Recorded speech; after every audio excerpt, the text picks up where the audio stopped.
आज हम माघ महात्म्य के इस पावन मास के 13वें दिवस में प्रवेश कर चुके हैं। आज 13वें दिन की जो कथा है माघ मास की, उसका हम लोग श्रवण करेंगे। श्रवण से पूर्व सभी लोग भगवान श्रीमन नारायण का ध्यान करें। ओम नमस्त्वनंताय सहस्त्रमूर्ते सहस्त्रपादाक्ष शिरोर्बाहवे सहस्त्रनाम्ने पुरुषाय शाश्वते सहस्त्रकोटि युगधारिणे नमः। बरहापीडं नटवरवपु कर्णयो कर्णिकारं बिभ्रद्वासं कनककपिशं वैजयन्तीं च मालां रन्ध्रान् वेणुरदरसुदया पूरयन् गोपवृन्दे बृन्दारण्यं स्वपदरमणं प्राविशद्गीतकीर्ति।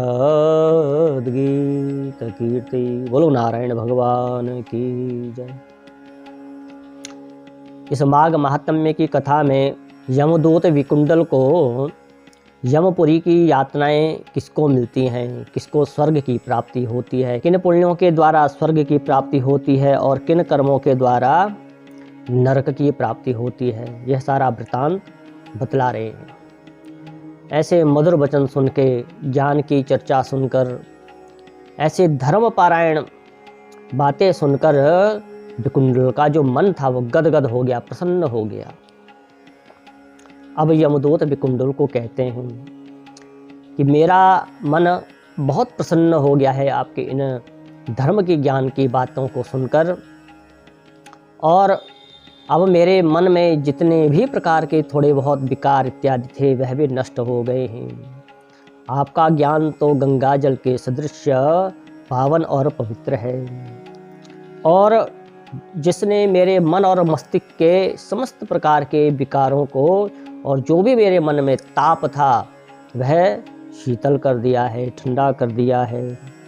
अब मैं आपसे यह जानना चाहता हूँ, कृपा करके बताइए कि मेरा जो भाई कुंडल है जो नरक में चला गया है, उसका उद्धार कैसे होगा, वह नरक से कैसे बच सके, मैं यह जानना चाहता हूँ। क्या कोई ऐसा साधन है कि मेरा भाई नरक की यातनाओं से बच जाए? तब यमदूत कहने लगे कि तुम्हारा भाई नरक की यातनाओं से बच सकता है, उसका नरक से उद्धार हो सकता है। कैसे हो सकता है? यमदूत कहने लगे कि अगर तुम अपने 8 जन्मों के पुण्य अपने भाई को दे दो तो वह नरक की यातना से बच जाएगा, उसका उद्धार हो जाएगा। तब विकुंडल कहने लगा कि मेरे कौन से पुण्य हैं, मैंने किस जन्म में कौन सा पुण्य किया था जिसको देने से मेरा भाई का उद्धार हो जाएगा। तब दूत कहने लगे कि है वैश्य सुनो, मैं तुम्हारे पुण्य की एक कथा सुनाता हूँ। पूर्व समय में, बहुत समय पहले की बात है, मधुवन में शाल्की नाम के एक ऋषि थे। वह बड़े तपस्वी, ब्रह्मा के समान तेज वाले थे, और उनकी जो पत्नी थी वह रेवती थी, और उनके 9 पुत्र हुए। 9 पुत्रों में से जो 5 पुत्र थे, ध्रुव, शशि, बुध, तार और ज्योतिमान, इन 5 ने तो गृहस्थ जीवन धारण किया। जो 4 पुत्र थे, निर्मोह, जितमाय, ध्याननिष्ठ और गुणातक, यह चारों संन्यास ग्रहण करके वन में रहने लगे। अर्थात इन चारों ने संन्यास धर्म धारण कर दिया, जो संन्यास को ले लिया, सन्यासी बन गए। अब यह इतने शांत और तपस्वी थे कि जो भी इनको भगवान की कृपा से प्राप्त हो जाता अन्न के रूप में, वह उसको खाते और भगवान का ही ध्यान भजन करते रहते। जिस भी प्रकार की अवस्था के कपड़े इनको प्राप्त होते, वस्त्र प्राप्त होते, वह उन्हीं को धारण करते, और मन में इनके बड़ा संतोष था। किसी भी प्रकार का इनके मन इंद्रियों में कोई विकार नहीं था।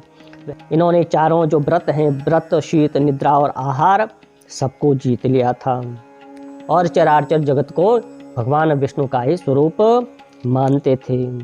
वह अधिकतर मौन रहकर संसार में विचरण करते, और एक समय ऐसा हुआ कि हे विकुंडल, कि ये चारों के चारों महात्मा तुम्हारे घर आ गए। मध्याह्न के समय में तुम्हारे घर में आ गए। जब तुमने देखा, भूख और प्यास से इन चारों महात्माओं को देखा, तुम्हारा मन गदगद हो गया, तुम्हारे इतनी विनम्रता तुम्हारे हृदय में आ गई और तुम्हारे आँखों से अश्रु निकलने लगे और तुमने बड़े ही श्रद्धा भक्ति से, विनयता से उनका आदर सत्कार किया, उनको आसन दिया और कहने लगे कि आज मेरे अहोभाग्य हैं जो आप जैसे संत दिव्य महापुरुष मेरे इस घर में पधारे हैं। मेरा पुत्र धन्य हो गया, मेरी पत्नी धन्य होगी, मेरी माता पिता धन्य हो गई, मेरा कुल और पूरा वंश धन्य हो गया। ऐसे भगवान के समान आपका ब्रह्म तेज है। मैं आपको बारंबार प्रणाम करता हूँ। फिर तुमने उनके चरण धोए, उनका चरण का चरणामृत ग्रहण किया, उनको गंध अक्षत पुष्पों की माला पहनाई और रात्रि को विश्राम कराया। रात्रि के समय में आपने बड़ा सुंदर ही भोजन करवाया और इन सन्यासियों ने तुम्हारे घर में ब्रह्म ज्ञान की चर्चा की और उसके बाद वह सन्यासी आसन लगा के ध्यान अवस्था में चले गए। इसलिए हे विकुंडल, इसलिए ध्यान से सुनो, प्राणियों में बुद्धि वालों में भी जो मनुष्य वे श्रेष्ठ होते हैं। मनुष्यों में भी विद्वान, ब्राह्मण और पुण्यात्माओं में भी जो ब्राह्मण ब्रह्मज्ञानी होता है वह सबसे श्रेष्ठ माना जाता है। संगति से समस्त प्रकार के पाप ताप नष्ट हो जाते हैं। सत्संग से, साधु पुरुषों के संग से, सत्संग से सभी प्रकार के जो पाप ताप नष्ट हो जाते हैं। इसलिए संगति का, सत्संग का बड़ा ही महत्व है। और यह पुण्य तुमने 8वें जन्म में किया था। 8वें जन्म तक तुमने इस प्रकार के पुण्य करते रहे। इसीलिए तुम अगर अपने भाई को नरक से मुक्त कराना चाहते हो तो यह पुण्य अपने भाई को दे दो, तो तुम्हारा भाई का उद्धार हो जाएगा। तब यमदूत की बात सुनकर विकुंडल बड़ा प्रसन्न हुआ। उसको मन में बड़ी शांति प्रदान हुई कि मैंने इस प्रकार का सत्कर्म जीवन में किया है। तब यमदूतों के कहने पर विकुंडल ने अपना जो पुण्य है अपने भाई को दे दिया और जैसे ही उसने अपने भाई को अपना पुण्य दिया तो उसका भाई नरक से बाहर आ गया, उसका उद्धार हो गया।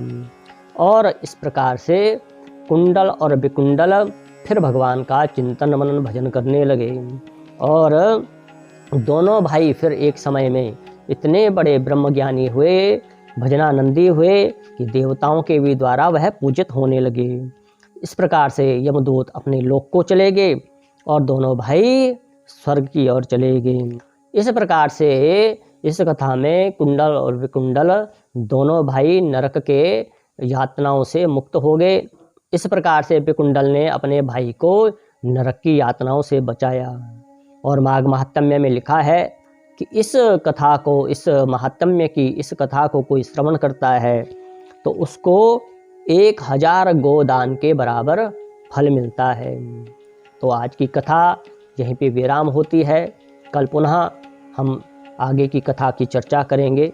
बोलो नारायण भगवान की जय। मंगलम भगवान विष्णु, मंगलम गरुड़ध्वजा, मंगलम पुंडरीकाक्षौ, मंगलाय तनु हरि।